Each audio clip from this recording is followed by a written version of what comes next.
Ben bir psikolog olarak şunu söylemek istiyorum. Çok aşka inanmıyorum. Aşkın şu kısmına inanmıyorum. Eşim duymasın ama uzun vadede bizim sürdürülebilir bir mutluluğa erişmemiz konusunda bir katkısı olduğunu düşünmüyorum. Nasıl oldu da ölümü bu kadar hayatın dışına ittik? Ölüm korkunç ve hatırlanmaması gereken bir şey haline geldi. İlişkilerimizde hiç ölmeyecekmiş gibi hoyrat davranıyoruz. Acımasız davranıyoruz, umursamaz davranıyoruz. Utangaçlığı nasıl yeneriz? Bu aslında bizzat benim de yaşadığım bir problem. Hatta utangaçlıktan dolayı bir dayak yemişliğim bile var.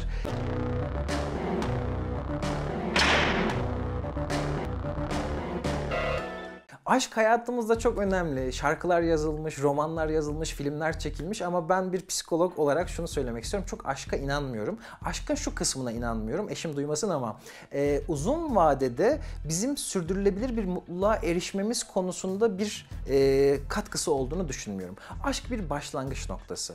Aşk biyolojik tarafı olan, obsesyona benzeyen ve bencil bir taraf. Aşık olan bir insan ben der, benimle beraber ol. Her an beraber olalım.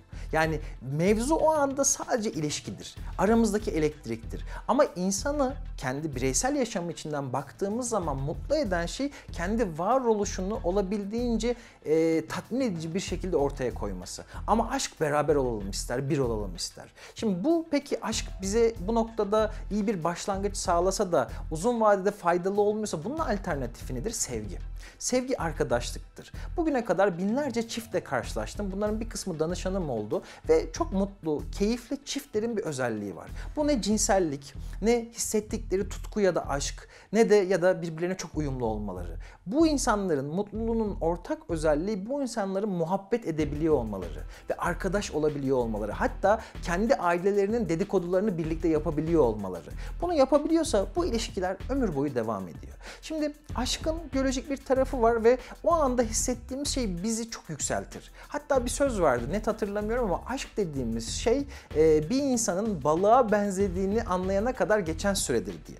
Buna bir vaka örneğiyle anlatmak istiyorum. Bir gün bir çift geldi, karı koca. Genelde insanlar boşanmadan önce son bir çare olarak psikoloğa ya da aile danışmanına gelebiliyorlar. Hocam dedi, biz dedi boşanacağız, son bir çare olarak size geldik. Ve ben böyle durumlarda eskiyi hatırlatmayı severim. Dedim ki kadına, ya dedim bu adamı neden sevdin? Yani neden evlendiniz siz? Hocam dedi, biz dedi üniversitede tanıştık. Ve o anda gördüm saçları uzun, motosiklete biniyor, dünya umurunda değil. Böyle motora bindiği zaman kask da takmıyordu. Arkadan saçlar savruluyordu. İnanılmaz havalı gelmişti. Tamam dedim. Şimdi niye dedim boşanmak istiyorsunuz? Hocam dedi, size soruyorum Allah aşkına dedi. Eşek kadar adam motosiklete mi biner? Okulun veli toplantısına gitmeye utanıyorum. Bu saçların halini kestir diyorum, kestirmiyor. Şimdi aşk dediğimiz şey bu yanılgıya düşüyor. O anda aslında belki de içimin eksik olan yanları, tam bana iyi gelmeyecek şeyleri beni etkileyecekmiş gibi düşünüyorum ama uzun vadede aşk diye hayatıma aldığım şey zehrim olabiliyor. O yüzden mesela insanların ani duygusal yükselmelerini biz psikologlar tehlikeli buluruz. Hatta derim ki birini bir anda hayatımın aşkı seviyesinde seviyorsan oradan sırtını dön kaç git. Bizim amacımız yavaş yavaş gelişmesidir. Aşk iyidir ama arkadaşlık gibi yavaş yavaş gelişen bir noktada olduğu zaman karşı tarafın sana iyi gelip gelmeyeceğini, sana uyumlu olup olmayacağını anlarsın. Elbette şöyle şeyler var. Çok aşık olup da sonrasında birbirine çok zarar veren çiftler de olabiliyor. Buradaki mevzu sadece o an yüksek aşk hissederken karar vermemek. Yavaş yavaş, sakin bir şekilde devam edip karşı tarafı sadece hissettiğim duyguyla değil, onun hayatı, onun bana bakışı, onun diğer insanlarla kurduğu ilişki bakımından da değerlendirmem lazım. Şimdi ben aşıkken karşı taraf da bana aşık ve ikimiz de birbirimize çok yükseğiz. Herkes o anda en ideal halini gösterir. Ama ben danışanlarıma şunu söylerim hep, o anda sana nasıl davrandığıyla ölçme. İnsanların diğer insanlara nasıl davrandığıyla, kendisinden alt konumdaki insanlara nasıl davrandığıyla da ölçmen lazım. Bir garsona, bir parkçıya nasıl davranıyor? Onları aşağılıyorsa, onlara kötü davranıyorsa, kendi ailesine öfkeliyse şu an sana aşık olduğu için iyi davranıyordur. Yarın bir gün aşk her zaman söner ve ortaya eğer varsa sevgi çıkar. Sevgi devam ettirir ya da bir yandan o sevgi yeterli değilse insanlar gerçek yüzünü göstermeye başlar. O yüzden aşkın hissiyatına o anda tadını çıkarmakta zarar yok ama aşk gerçek değil. Uzun vadede arkadaşlık, sevgi her zaman bizi mutlu eden şeylerin başında geliyor. Ölüm hayatın gerçeği ve biz modern insanlar olarak ölümü hayatımızdan çıkartmaya çalışıyoruz. Eskiden Osmanlı zamanında Türkiye'nin, Anadolu'nun birçok yerinde insanlar mezarlıkları şehirlerin içine inşa ediyorlarmış. Hatta bahçelerine koyuyorlarmış. Yakın zamanda Rize'ye gittim ve şaşırdım, hala orada insanlar mezarlıkları, annesinin, babasının, dedesinin mezarını bahçesine yapmış. Ölüm hayatın içinde. Ve ben bunu sosyal medyada paylaştığım zaman birçok insan bunun korkunç olduğunu, bunun asla olmaması gerektiğini söyledi. Nasıl oldu da ölümü bu kadar hayatın dışına ittik? Ölüm korkunç ve hatırlanmaması gereken bir şey haline geldi. Şimdi ölüm öyle büyük bir gerçek ki bugün yaşanılan bazı psikolojik problemlerin temelinde de ölüm korkusu vardır. Ölmemeliyim, ben ölünce hayat devam edecek. İnsanın narsistik kırılması aslında bir yandan. Ben şu anda o kadar canlı hissediyorum, güçlü hissediyorum ama ben ölünce hayat devam edecek. Güçsüzlüğümle yüzleşmem. Şimdi ölümü hatırlamamız gerekiyor. Yani bugün İstanbul'da yaşayanlar bilecektir. Zincirlikuyu'dan geçerken oradaki mezarlıkta yazar, her canlı bir gün ölümü tadacaktır diye. Yıllar önce bir gazeteci, adını hatırlamıyorum ama bunun oradan kaldırılması için bir yazı yazmıştı. Çünkü kendisini kötü hissettiriyormuş. Halbuki ölümü hatırlamak yaşamı daha anlamlı yaşamamıza sebep olur. Ölüm hayatın içinde. Ve bu arada birisini kaybettiğimiz zaman, sevdiğimiz bir insanı kaybettiğimiz zaman onun ayrılığından çok yoğun bir acı hissederiz. Bu acı da maalesef insan olmanın getirdiği bir şey. Eğer biz bu acıyı kalbimizde, gönlümüzde doğru bir yere konumlandırırsak o acı bizi daha güçlü bir noktaya geliyor. Bu arada ben şeye inanmıyorum. Birisini kaybettiğimiz zaman etrafımızdaki insanlar bize hep şunu söyler. Hayat devam ediyor. İşte devam et, işte dünya yaşamaya devam et, keyfine bak. O öyle olmuyor. Yaşadığımız her acı bir ağırlık olarak orada. O küçülmüyor.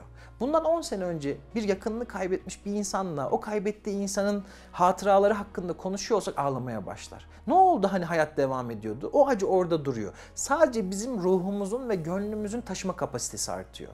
Yani bu insan olmanın gereği, ölüm hayatımızın gerçeği. Ben ölümü arada hem kendi adımıza hem de sevdiklerimizi kaybetme adına düşünmemiz gerektiğini düşünüyorum. Ölüm düşüncesinden kaçmak yerine annemi kaybettiğim zaman ne olacak? Babamı kaybettiğim zaman ne olacak? Bu korkunç bir senaryo değil. Hepimiz bunu yaşayacağız. Ya ben birilerini kaybedeceğim ya da birileri beni kaybedecek. Bunu düşündüğümüz zaman o ilişkiyi bile daha değerli hale getiriyoruz. Çünkü ilişkilerimizde hiç ölmeyecekmiş gibi hoyrat davranıyoruz. Acımasız davranıyoruz, umursamaz davranıyoruz. Bundan dolayı ölümü hatırladığım zaman hem kendi hayatıma bir dokunuş yapıyorum, daha anlamlı yaşamak için, hem de kurduğum ilişkilerde yani çok daha değerli yaklaşıyorum karşı tarafa. Ölüm yaşamın besleyici tarafı eğer doğru yönüyle bakabilirsek. Utangaçlığı nasıl yeneriz? Bu aslında bizzat benim de yaşadığım bir problem. Hatta utangaçlıktan dolayı bir dayak yemişliğim bile var. Eskilerde Rama yağı vardı. Bilmiyorum hatırlar mısınız, margarinlerden. Şimdi onun iki versiyonu vardı. Bir, şu anda da herhalde öyledir margarinler, bilmiyorum ama bir böyle kağıtla sarılmış gibi, bir de böyle kase, kahvaltılık, hani ekmeğinize sürersiniz diye. Annem beni bakkala gönderdi ve dedi hadi bir margarin al. Ben de gittim, o Rama yağı, hiç unutmuyorum Rama kısmını. Sonrasında gittim ve ben kahvaltılık kase yağı almışım. Ve bu birisi diyelim ki normal paketli olan 5 liraysa kahvaltılık olan aynı gramaja sahip olmasına rağmen 7 lira. Neyse ben götürdüm annemi. Ya dedi bu pahalı, sen niye bunu aldın? Bunu değiştireceksin. Değiştirme mevzusu, bir şeyleri iade etme mevzusu hala bu arada benim kabusum. Benim 5 yaş küçük kardeşim var, Cihan. Cihan dedi ki abi beraber gidelim. Ben gitmeyecektim. Beraber gittik ve bakkalda, bizim 2 sokak altımızda, bakkaldan birazca büyük market gibi bir yer. Ben orada bir tane bu Dodge kamyonlar vardır ya, orta kamyonet gibi, onun arkasına saklandım. Kardeşim Cihan orada gitti. Ben o zaman herhalde 11-12 yaşındayım. Cihan da 6-7 yaşında. İzliyorum. Cihan bakkaldan şeyi değiştirecek ya. Ben sanki bakkal beni görürse bana kızacak, tepki verecek diye korkuyorum. Neyse. Arkadan biri hırsız diye bağırmaya başladı ben onları izlerken. Yaşlıca bir adam. O beni kovalıyor, ben kaçıyorum sonrasında. Ben anlamadım niye kovalıyor. O hırsız diyor, ben kaçıyorum yani. Neyse bir yerde yakaladı, bayağı bir dövdü beni. Ama hiç ben anlamadım da niye dövüyor, ne yapıyor, hırsız diye. Sonra yerde bir tekme falan attı bana.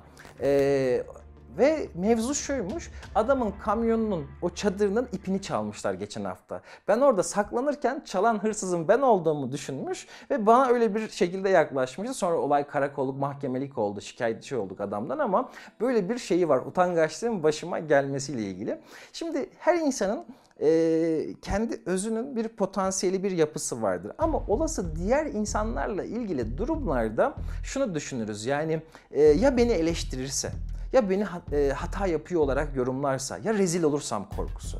Ama bu korkular hepimizde olmasına rağmen bazı insanlar için bu korkular hep orada kalır. Çünkü bu insanlar hep korkularına göre yaşarlar. Mesela ben o zaman o kamyonun arkasına saklandım ama sonrasında okul hayatımda utangaç hissetmeme rağmen her seferinde utanıyor olmama rağmen, kaygı hissediyor olmama rağmen sınıfta el kaldırdım. Tahtaya çıktım. Bazen insanların bana gülmesine aldırış etmeden ter içinde kalarak yapmaya devam ettim. Şimdi utangaçlığın ayrımı bu. Burada bir taraf korkularına teslim oluyor ve kendisini hiç test etmiyor.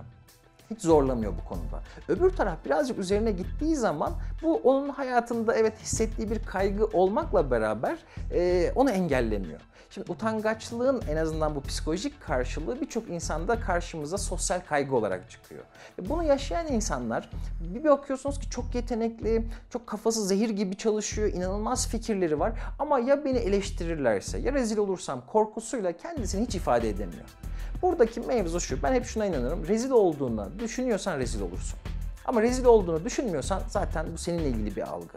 Ve ben kendi adıma şu anda 38 yaşındayım ve hala kaygılı hissediyorum bazen. Bir sahneye çıkmadan önce, bir çekime çıkmadan önce kaygılı hissediyorum. Hatta buradan şunu söyleyebilirim, benim izleyiciler TEDx konuşmam var bir tane, o satın aldığın şey mutluluk değil diye. Onu büyük ekran izlemelerini öneriyorum. Ve orada benim heyecandan nasıl terlediğimi görüp damlıyor. Sırılsıklam olmuştum o konuşmadan. İnanılmaz kaygılıyım. Bazen akıllı saat kolumda takılı olduğu zaman nabzım zirve yapmış. Bu beni engellemiyor. Yapmaya devam ediyorum. Üzerine gitmeye devam ediyorum. Bu aslında beni engellemiyor. Ama ben buna teslim oluyor olsaydım belki de insanlara fayda sağlayan fikirleri, düşüncelerimi hiç onlarla paylaşamayacaktım.